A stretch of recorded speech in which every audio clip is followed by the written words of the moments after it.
Good morning बच्चों। एक question है, बहुत इजी सा क्वेश्चन है।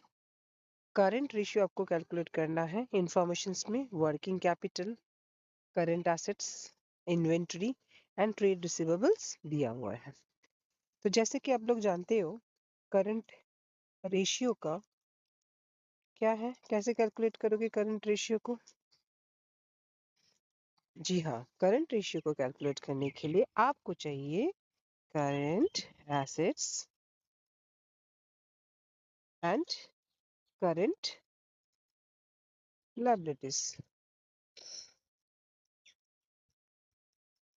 right?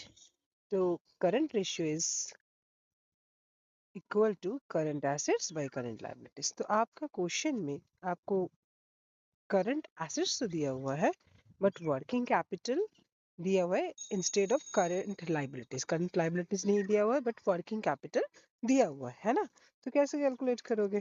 करंट एसेट्स तो है ही आपके पास, है ना। तो वर्किंग कैपिटल का एक बार फॉर्मूला रिकॉल कर लो। Working capital is equal to क्या होता है? वर्किंग कैपिटल दिया हुआ है and working capital is equal to, जैसे कि आप लोग जानते हो, current assets minus current liabilities, right? है ना। तो वर्किंग कैपिटल दिया हुआ है आपका, दैट इज 4,80,000, इजंट? अब करंट एसेट्स आपके पास है ही, दैट इज 6 lakhs। अब करंट लायबिलिटी यानी कि CL आपको कैलकुलेट करना है। कर लोगे?